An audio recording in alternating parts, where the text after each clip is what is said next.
Hey there, subscribe to my channel, and also press this bell icon so you never miss any new updates, cause whenever we upload new video you will get a notification on your phone. The test is in 4-part, Part 1, Part 2, Part 3, and Part 4. Now look at Part 1. You'll hear a woman complaining about an item she has bought. First, you have some time to look at questions 1 to 4.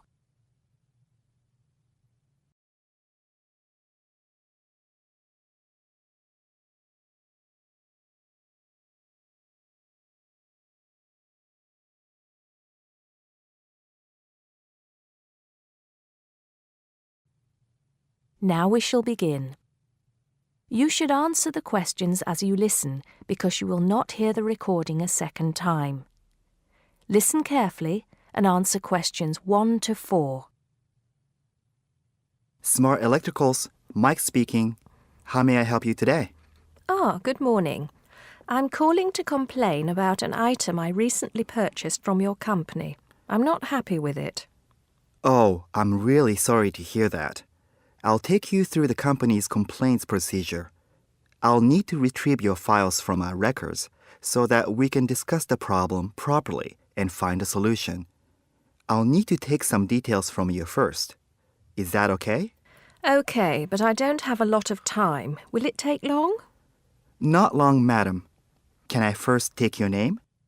Yes, it's Susan Yorke, Y-O-R-K-E. Okay.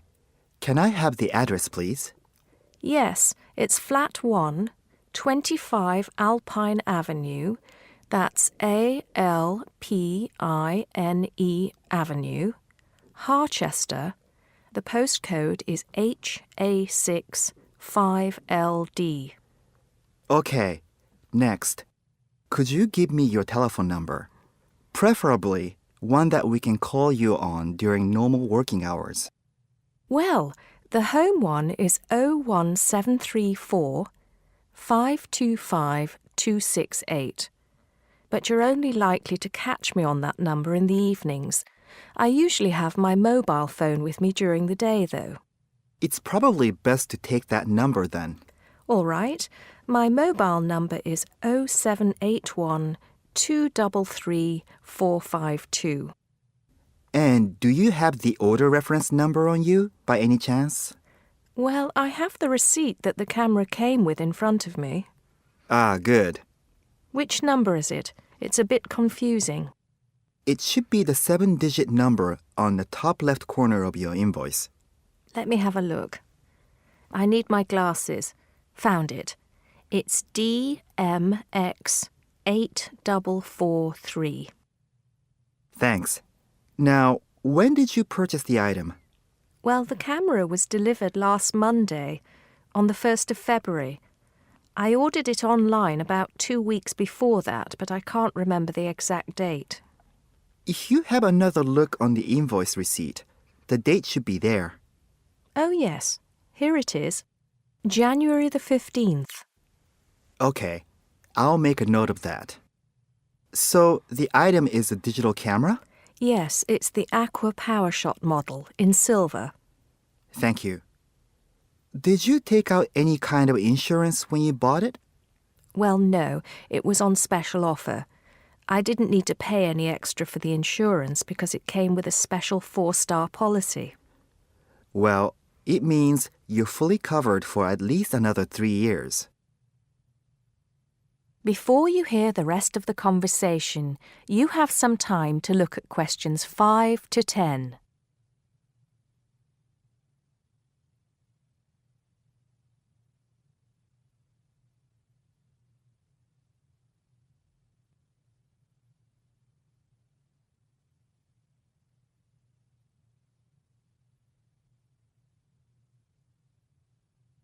Now listen and answer questions 5 to 10. Right. What is the problem? Yes, the first thing is that it came with 1 memory card in the box when there were supposed to be 2. Oh dear, I'm terribly sorry about that. It must have been an oversight in the packing department. I can do something about that straight away and get one sent out to you. Well, that's not the only thing. I bought it as a present for my niece because she loves swimming. It said on the website that it was waterproof, but when she took it on holiday and tried to use it underwater, it got ruined because water got into the lens. You can imagine how disappointed my niece was. I certainly can. Were those the only problems? No, there was one other thing. It came with a case to protect it. When I opened the box to take the case out, I saw that it had a big scratch on it. We're really sorry about that. I can offer to have the camera repaired for you. In the event that it can't be repaired, we'll send you a replacement. I don't think so. Seeing as it was faulty in the first place, I wouldn't want another one. I think I'd rather have my money back. Can I get a refund? Yes, of course. If you send it back to customer services, I'll make sure it's dealt with. Thank you very much. That is the end of part 1. You now have half a minute to check your answers.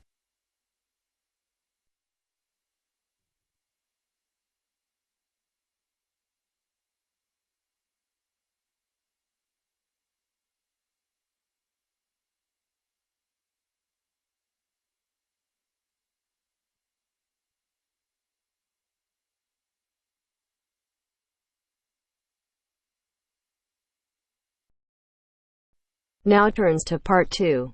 Part 2. You will hear 3 students talking to their tutor about the presentation they are planning. First, you have some time to look at questions 11 to 17.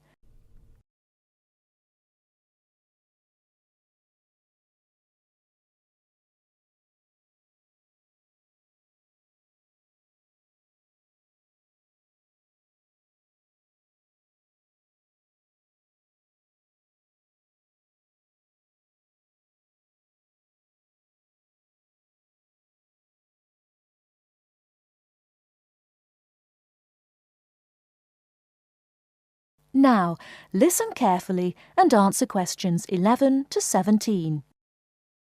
Good morning, everyone. So, you're going to tell me about your presentation. First of all, what's your topic? Did you say you were going to talk about the uses of mobile phones? Not exactly.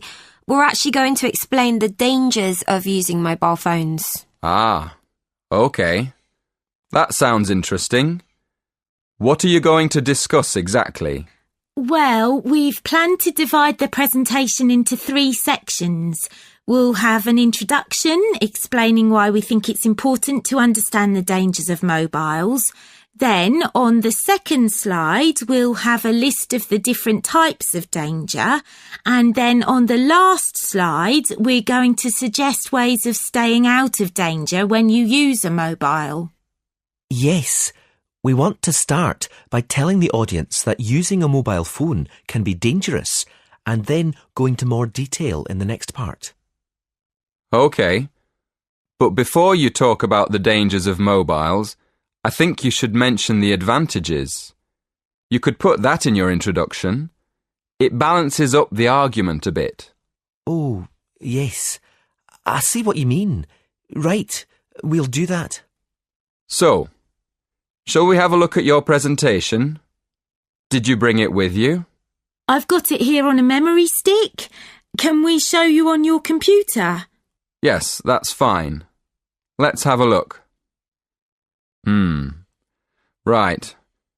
As you say, you're going to add the advantages of using mobile phones to the first slide. Good. Who's going to explain the second slide with all the dangers? That's me. Do you think I've got enough detail? Yes. I think there's plenty of information, but I think it's all a bit mixed up at the moment. I mean, you've got dangers like getting headaches in the same list as having car accidents and being robbed in the street. They're all different types of danger, aren't they? I think you should divide them into groups, maybe under separate titles like health, accidents, and security. Oh, right. Yes, thank you. That'll make it much clearer to the audience. Okay. Now, in the third slide, you can put your suggestions for staying away from each of these dangers under separate titles. Before you hear the rest of the talk, you have some time to look at questions 18 to 20.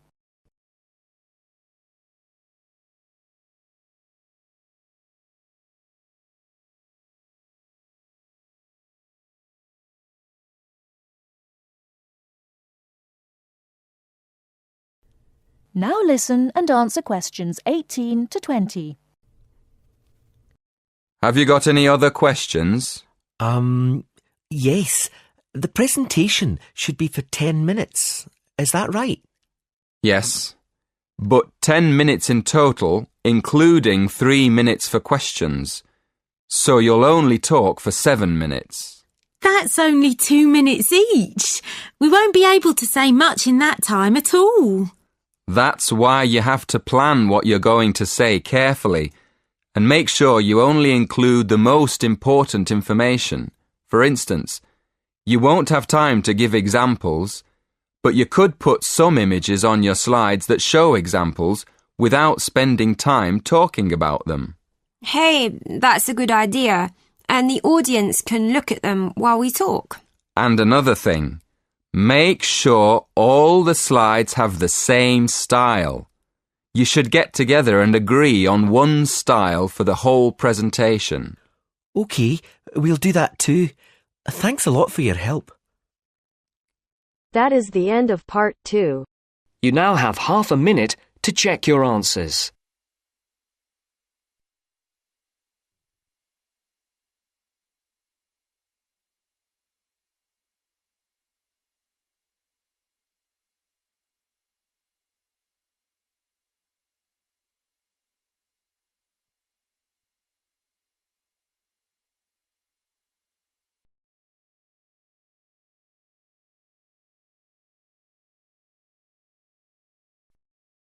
Now turns to part 3. Part 3. You will hear a discussion between two work colleagues and their manager about the restructuring of their company. First, you have some time to look at questions 21 to 25.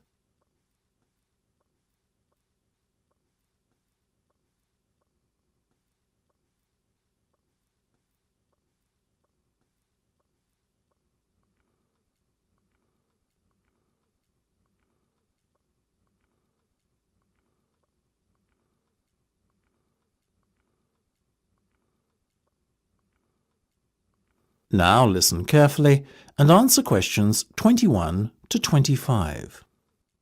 Come in, both of you. I believe you wanted to talk to me about something, is that right? Yes. Basically, all the staff are concerned about what the restructuring of the company is going to mean for them. None more so than myself and Nam, as we are the newest members. As I said to all staff at the meeting last week, there's no cause for concern. There will be no compulsory redundancies. All redundancies will be on a voluntary basis. Yes, we understand that, but to tell the truth, we just want a little reassurance that our jobs are safe. Look, Anne and Penny, the company isn't going to be short-sighted and let its bright young minds go. Besides, we've already met our target for the number of voluntary redundancies we want to secure. In fact, there's a waiting list.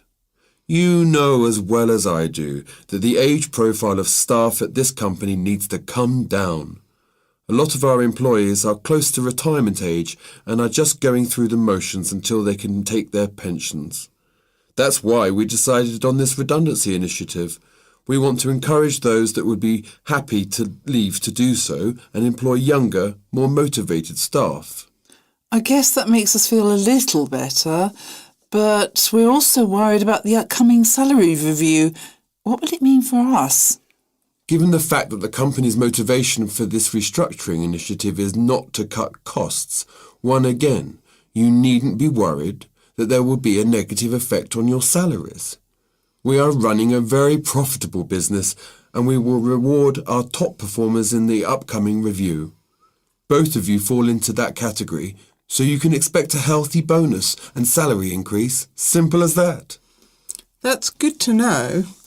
Another thing on our minds was the fact that with all these voluntary redundancies happening in the next few months, there will be a lot of positions opening up higher in the company. What we were wondering is, will the recruitment drive be an internal or an external one? Obviously, we will recruit internally where possible. That has always been company policy. So, if you're asking me will there be opportunities to gain a promotion in the near future, then the answer is very definitely yes. The type of candidate we would be looking for has a proven track record and is performance-driven. How can we improve our chances of getting promoted then when the opportunity arises? Well, in the meantime, be prepared to take on additional responsibilities, especially those relating to the management of other members of staff. Obviously, the higher up you go in the company, the more involved you'll be in managing people. What the management team is looking for then is proof that you can work effectively with and manage other members of staff. Before you hear the rest of the discussion, you have some time to look at questions 26 to 30.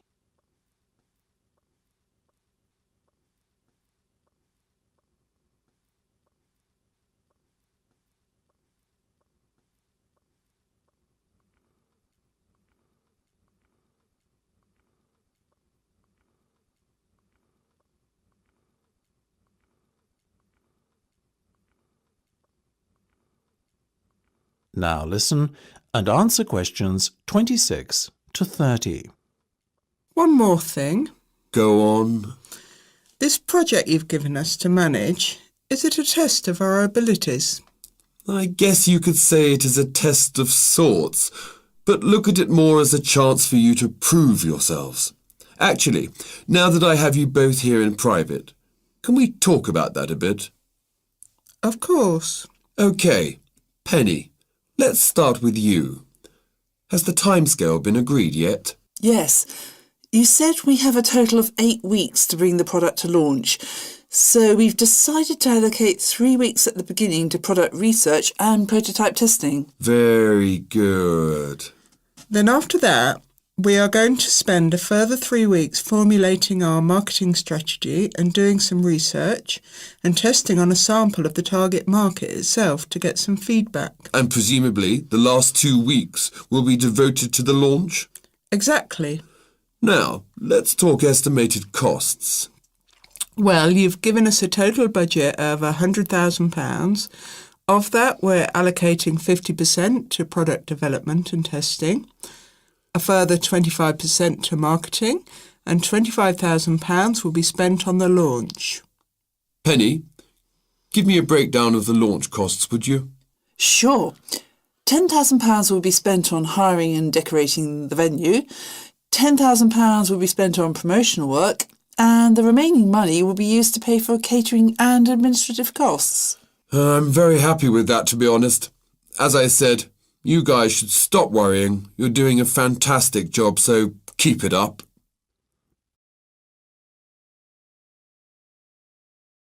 That is the end of part 3. You now have half a minute to check your answers.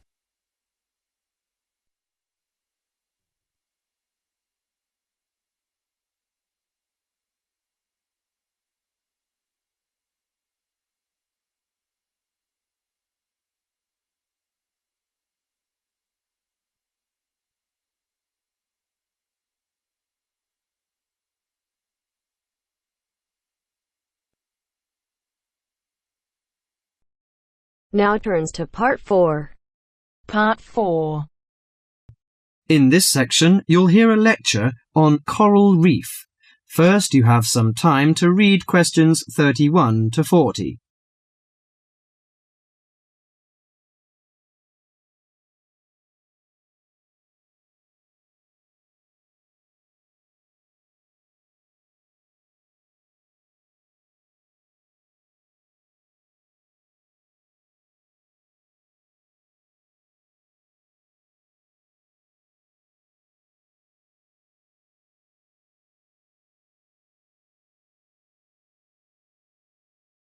Now listen carefully to the lecture and answer questions 31 to 40.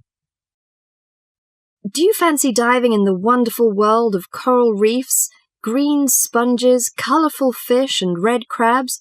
It is a rich garden beneath the waves. But how much do you know about the corals? Are they animals or plants? What are the threats to coral reefs? Today, Mr. Tim Harford, Executive Director of the Coral Reef Alliance, is going to introduce the facts about coral reefs. Good afternoon, everyone. Coral reefs are one of nature's most magnificent creations. It is filled with thousands of unique and valuable plants and animals. Over 1/4 of all marine species depend on healthy coral reefs. Humans also depend on coral reefs.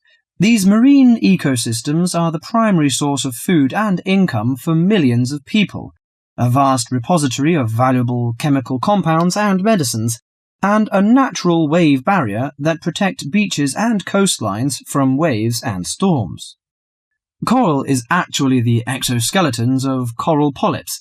Made from limestone, these skeletons build up over time, forming the reef. New corals are born each April.